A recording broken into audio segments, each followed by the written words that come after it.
नमस्कार, मैं एस्ट्रोलॉजर चंद्र प्रकाश वर्मा 27 नक्षत्रम से। तो आज हमारा एक मुख्य प्रश्न है। अक्सर ऐसे लोग आते हैं हमारे पास यह पूछने के लिए कि उन्हें किस क्षेत्र में अपना करियर बनाना चाहिए, अर्थात किस ग्रह से संबंधित उन्हें काम करना चाहिए। तो आइए उसी पर हम एक चर्चा करते हैं। यहाँ पर किसी व्यक्ति की एक कुंडली है, उसकी प्राइवेसी को ध्यान में रखते हुए उस व्यक्ति की बर्थ डिटेल्स यहाँ पर हम नहीं दे रहे हैं, परंतु इस कुंडली पर हम चर्चा करते हैं। आइए, तो यह है D1 कुंडली, जिसको हम बोलते हैं लग्न कुंडली, D9 नवमांश कुंडली, D10 यह दशमांश कुंडली हुई।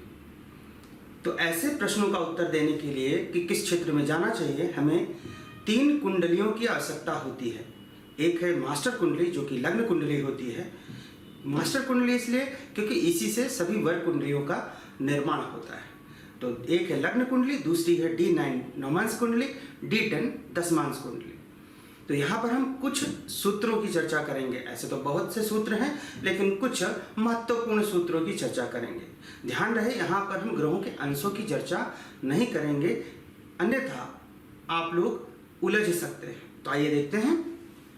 तो सबसे पहले हम D1 कुंडली अर्थात लग्न कुंडली को लेंगे और यहाँ पर हम देखेंगे कि जो लग्न है, जो प्रथम भाव होता है वही लग्न कहलाता है। जो लग्न है उससे दशम भाव में, अगर आप गिने यहाँ से दशम भाव कौन सा आएगा, तो 1 2 3 4 5 6 7 8 9 और 10। तो लग्न से दशम भाव को हम देखेंगे। दशम भाव में कौन सा नंबर लिखा हुआ है, 5 नंबर, अर्थात लग्न से दशम भाव में सिंह राशि हुई। सिंह राशि के स्वामी सूर्य हुए।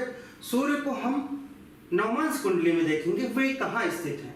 नवमांश कुंडली में सूर्य 7 नंबर राशि में स्थित हैं और 7 नंबर राशि तुला राशि हुई, इसके स्वामी होते हैं शुक्र। तो यहाँ पर हम शुक्र को लिख लेंगे। तो बेसिकली हमने यहाँ पर क्या किया, हमने लग्न कुंडली में लग्न से दशम भाव के स्वामी को नवमांश में देखा कि वे किस राशि में हैं और उस राशि के स्वामी को हमने यहाँ पर लिख लिया है। यही क्रम हम सूर्य और चंद्र के साथ भी करेंगे। अब लग्न कुंडली में हम देखेंगे सूर्य कहाँ स्थित है। इस लग्न कुंडली में सूर्य देखिए यहाँ पर स्थित है। अब सूर्य से दशम भाव गिनिए, 1 2 3 4 5 6 7 8 9 10। तो सूर्य से दशम भाव में जो भी राशि है उसका स्वामी 8 नंबर राशि है, तो वृश्चिक राशि हुई, इसके स्वामी हुए मंगल। मंगल की स्थिति को हम नवमांश कुंडली में देखेंगे। मंगल कहाँ है, मंगल यहाँ पर 1 नंबर राशि में बैठे हैं और 1 नंबर राशि के स्वामी होते हैं मंगल। तो यहाँ पर हम मंगल को भी लिख लेते हैं, हमें 2 ग्रह मिल गए। अब यही प्रक्रिया हम चंद्रमा के साथ भी करेंगे। लग्न कुंडली में चंद्रमा की स्थिति को देखेंगे। चंद्रमा यहाँ विराजमान है। चंद्रमा से दशम भाव को गिनेंगे, कहाँ है दशम भाव, 1 2 3 4 5 6 7 8 9 10। ये हुआ चंद्रमा से दशम भाव। यहाँ पे 2 नंबर राशि है, तो स्वामी ये वृष राशि होती है, 2 नंबर राशि वृष राशि, इसके स्वामी होते हैं शुक्र। शुक्र की स्थिति को देखेंगे कि नवमांश कुंडली में शुक्र कहाँ है, तो शुक्र यहाँ पर है 8 नंबर राशि में, वृश्चिक राशि में, और वृश्चिक राशि के स्वामी होते हैं मंगल। तो उनको यहाँ पर हम लिख लेंगे। तो इस प्रकार हमने D1 और D9 से 3 ग्रहों को निकाला। एक है शुक्र, एक है मंगल और दूसरे भी हैं मंगल। तो यहाँ पर देखिए मंगल 2 बार आए हैं, मंगल 2 बार आए हैं, शुक्र 1 ही बार आए हैं। तो हम उस व्यक्ति को यह कह सकते हैं कि आप मंगल से संबंधित कार्य कर सकते हैं। अब मंगल से संबंधित कार्य क्या होते हैं, डिफेंस सेक्टर, पुलिस डिपार्टमेंट है, आर्मी, एयरफोर्स, नेवी, ये सभी मंगल के अधीन आते हैं। मंगल से संबंधित होता है कंस्ट्रक्शन वर्क, तो ये सब मंगल के अधीन है, इनसे संबंधित कार्य कर सकते हैं। ऐसे तो बहुत से कार्य हैं, लेकिन उनकी चर्चा हम यहाँ पर नहीं करेंगे। हम सिर्फ ये देखेंगे कि किस ग्रह से संबंधित कार्य कर सकते हैं। तो यहाँ पर मंगल से संबंधित कार्य कर सकते हैं। अब कई बार क्या होता है कि यहाँ पे तो चलो ठीक है, एक बार शुक्र आए हैं, 2 बार मंगल आए हैं, हो सकता है कि तीनों बार एक ही ग्रह आए हैं।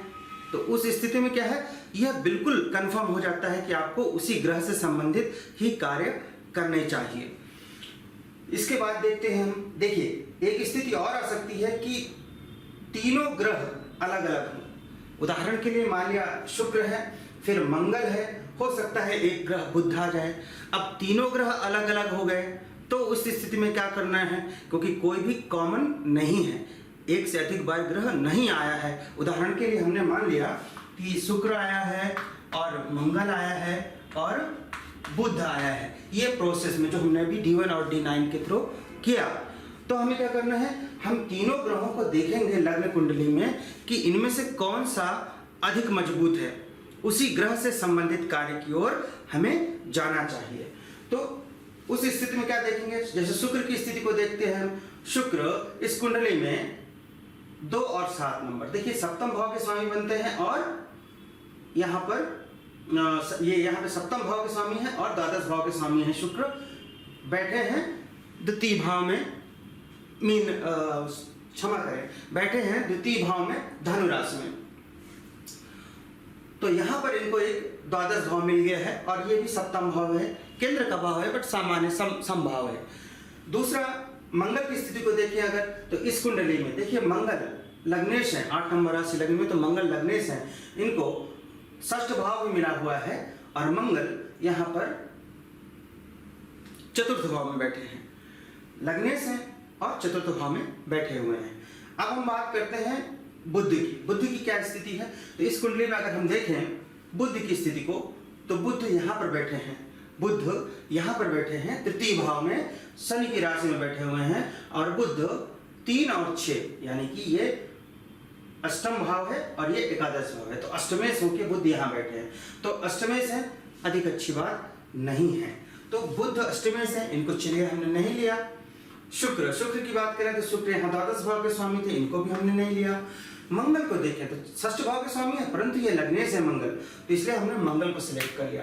तो इस प्रकार से हम उस व्यक्ति को बोल सकते हैं कि आप मंगल का काम करें। ये किस स्थिति में हमने बताया, ये वो दूसरी स्थिति थी जब तीनों ग्रह D1 और D9 से अलग अलग आते हैं। तो अन्यथा अगर कोई रिपीट होता, जैसे इसमें शुक्र 1 बार आया था, मंगल 2 बार, तो हम इसलिए कह दिए कि आप मंगल का काम करें, मंगल से संबंधित कार्य क्षेत्र में आप जाएं।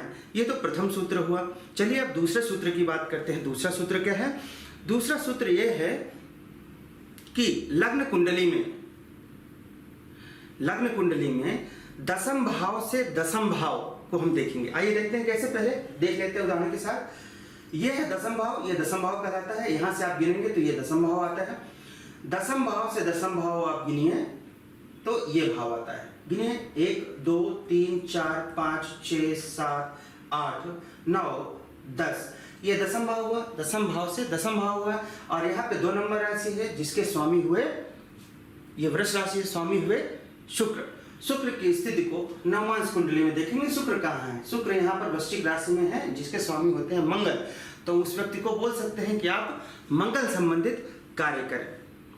तो हमने क्या किया, हमने दशम भाव से दशम भाव को गिना और उसके स्वामी की स्थिति को नवमांश कुंडली में देखा, वे जिस राशि में है उसके स्वामी संबंधित कार्य को करने के लिए कहा।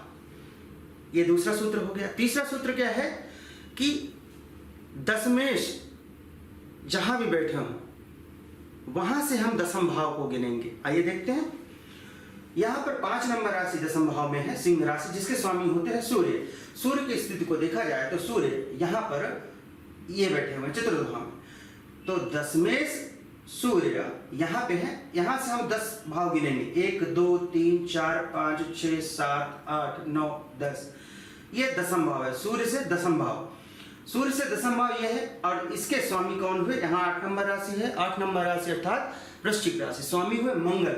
मंगल की स्थिति को हम नवमांश कुंडली में देखेंगे कि यहाँ पर मंगल कहाँ है? मंगल यहाँ 1 नंबर राशि में है, जिसके जो कि मेष राशि स्वामी हुए मंगल, तो हम उस व्यक्ति को बोल सकते हैं कि आप मंगल संबंधित कार्य करें। तो अभी हमने कौन सा ये तीसरा सूत्र था, कौन सा सूत्र था कि जहां भी दसम भाव के स्वामी बैठे हों वहां से हम 10वें भाव को देखेंगे और उसके स्वामी को नवांश कुंडली में देखेंगे कि उसके स्वामी कहाँ पे बैठे हैं, जिस राशि में बैठे हैं उसका स्वामी से संबंधित कार्य क्षेत्र में हमें जाना चाहिए। तो ये 3 सूत्र हुए। अब एक और सूत्र देख लेते हैं, वो कौन सा है? जिस भी लग्न कुंडली या नवांश कुंडली में जिस भी भाव में सबसे अधिक ग्रह हों, जिस भी भाव में सबसे अधिक ग्रह हों, उस भाव के स्वामी, उस भाव या उस राशि के स्वामी संबंधित कार्य करें।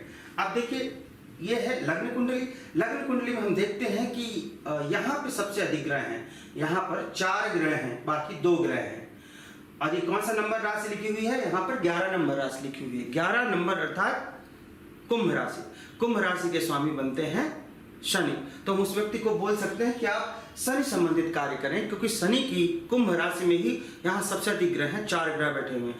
परंतु ध्यान रहे, आपको ये जरूर देखना है कि फिर शनि की स्थिति क्या है, यानी कि जिस राशि में ज्यादा ग्रह बैठे हुए हैं उसके स्वामी शनि संबंधित कार्य तो करें, लेकिन शनि की स्थिति को भी देखें। यहाँ पे देखिए शनि त्रिकोण में बैठे हैं, अच्छी स्थिति में बैठे हैं, इसलिए हम इनसे संबंधित कार्य को कर सकते हैं, ऐसा हम बोल सकते हैं। परंतु यहीं पर शनि अगर यहाँ पे बैठे होते, मान लिया 1 नंबर राशि में होते, तो 1 नंबर राशि मेष राशि में शनि नीच के होते हैं, उस स्थिति में हम बोल सकते थे नहीं, आप शनि संबंधित कार्य ना करें। तो इन स्थितियों को भी हमें देखना होगा। तो सूत्र क्या है, बेसिक सूत्र क्या है इसका? जो चौथा सूत्र हमने बताया कि जिस भी लग्न कुंडली या नवांश कुंडली में जिस भी भाव में या राशि में सबसे अधिक ग्रह बैठे हों उसके स्वामी से संबंधित कार्य करें।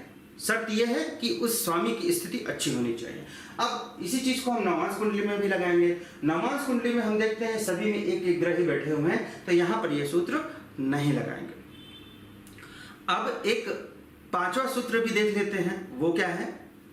लग्न कुंडली, नवमांश कुंडली और दशमांश कुंडली। हम इसमें यह देखते हैं कि तीनों कुंडलियों में कौन सा ग्रह सबसे अधिक बली है, कौन सा ग्रह लग्न कुंडली, नवमांश कुंडली और दशमांश कुंडली में सबसे अधिक बलवान है, सबसे अधिक अच्छी स्थिति में है, उसी संबंधित कार्य हमें करना चाहिए। तो आइए चेक करते हैं इसको।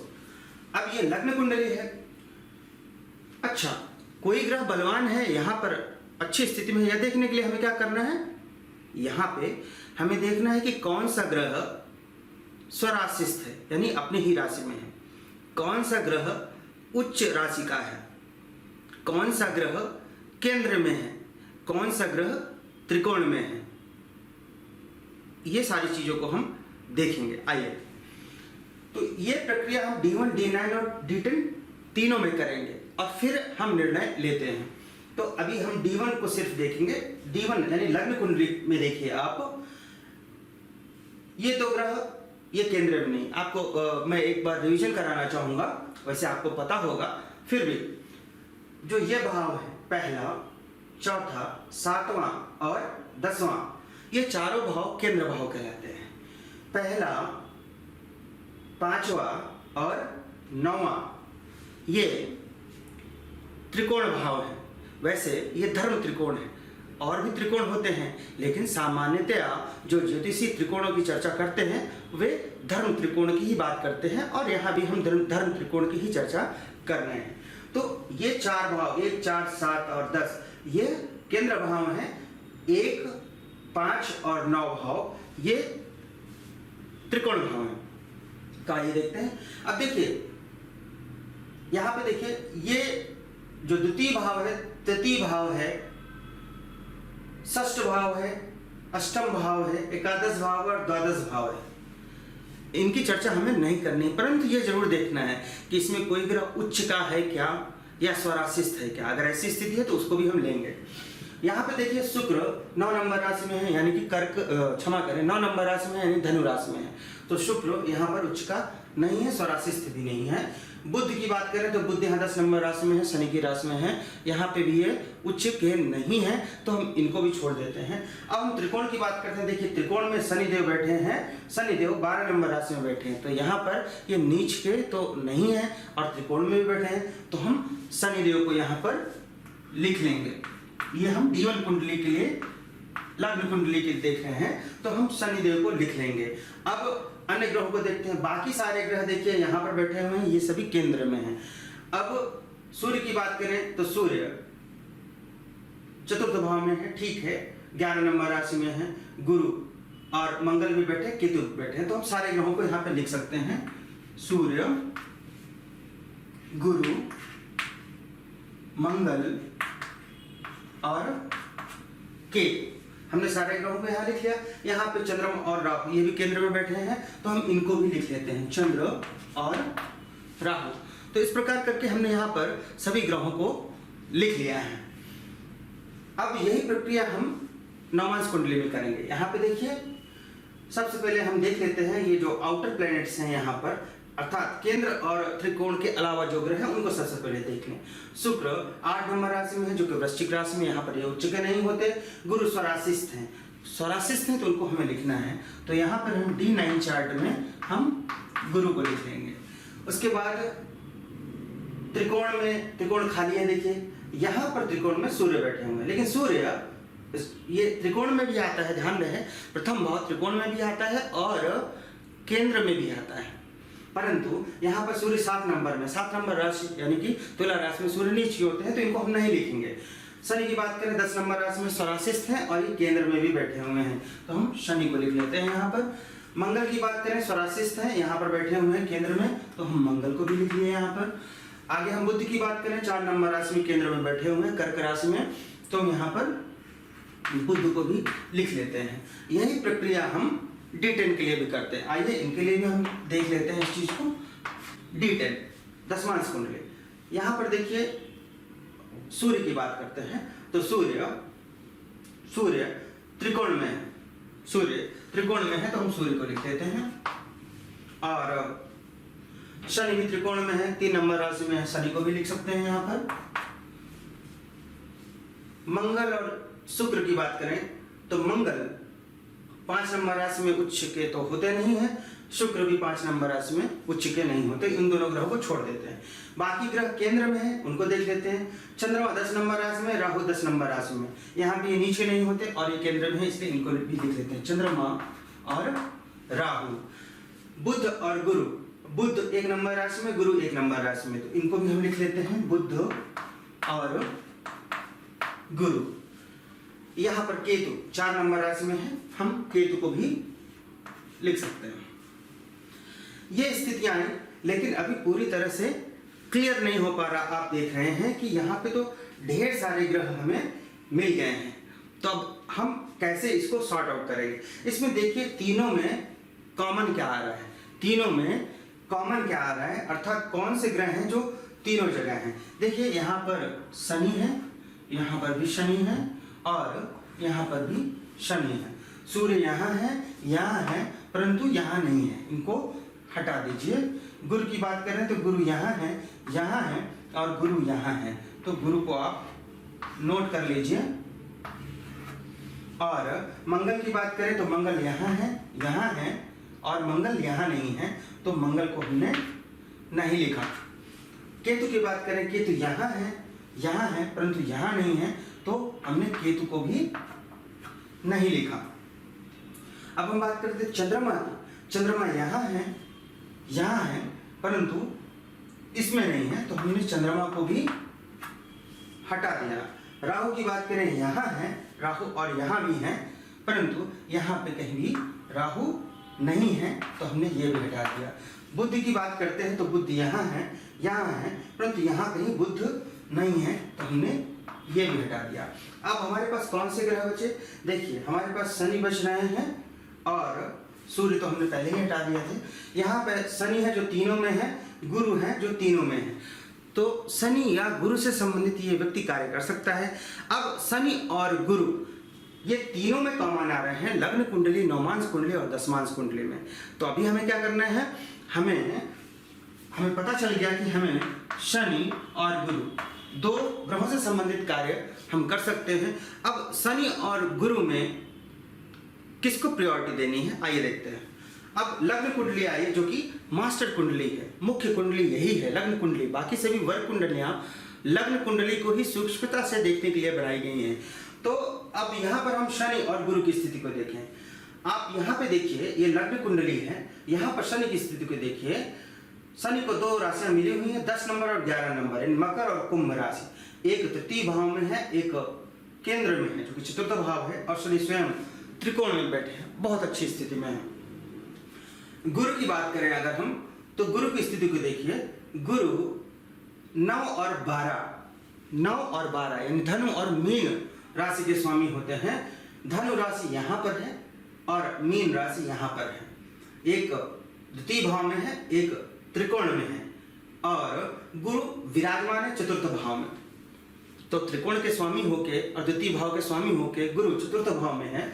साथ में सूर्य है, मंगल है और केतु है, ठीक है। और देखिए राहु की यहाँ पर सप्तम दृष्टि भी पड़ रही है गुरु पर, और चंद्रमा जो राहु के साथ पीड़ित हो रहे हैं उनकी भी सप्तम दृष्टि पड़ रही है।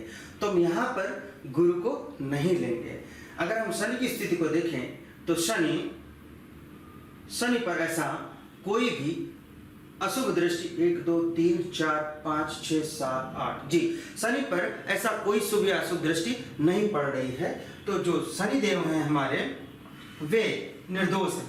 तो हम इस व्यक्ति को बोल सकते हैं कि आप शनि संबंधित कार्य को कर सकते हैं। शनि संबंधित कार्य क्या आएंगे वो बात की बात है, परंतु शनि संबंधित कार्य कर सकते हैं। वैसे शनि से संबंधित क्या कार्य आ सकते हैं? पेट्रोल पंप या तेल से संबंधित कोई भी कार्य हैं वे शनिदेव के अंतर्गत ही आते हैं। कंस्ट्रक्शन का वर्क है कुछ, तो वो भी इनसे संबंधित आता है। लेबर क्लास से संबंधित कोई काम है तो वो भी शनिदेव के अंडर में ही आता है। इसी प्रकार बहुत से कार्य हैं, इस कानून से संबंधित कोई कार्य है वो भी शनि के अंतर्गत ही आता है। तो इस प्रकार मैंने यहाँ पर कई सूत्र बताने का प्रयत्न किया जिसके माध्यम से आप बड़े ही आसानी से यह पता लगा सकते हैं कि किसी भी व्यक्ति को कुंडली, अगर आपके किसी भी व्यक्ति की कुंडली अगर आपके समक्ष आई है तो उसको देखकर आप बड़ी आसानी से यह पता लगा सकते हैं कि इस व्यक्ति को किस ग्रह से संबंधित क्षेत्र में जाना चाहिए। तो अभी हमने कई सूत्रों की चर्चा की, ऐसे ही न जाने कितने सूत्र हैं, लेकिन यहाँ पर मैंने कुछ मुख्य सूत्रों की ही चर्चा की। यहाँ पर हमें ग्रह के अंशों को भी देखना चाहिए, परंतु अगर सब कुछ एक ही वीडियो में बता दिया जाएगा तो बहुत ही कंफ्यूजन क्रिएट होगा, आपको समझने में समस्या हो सकती है। तो आशा करता हूँ कि आज का यह वीडियो, आज का यह लेक्चर आपको अच्छी तरह से समझ में आया होगा। तो इसी के साथ मैं अपने इस विषय को यहीं पर विराम देना चाहूँगा। धन्यवाद।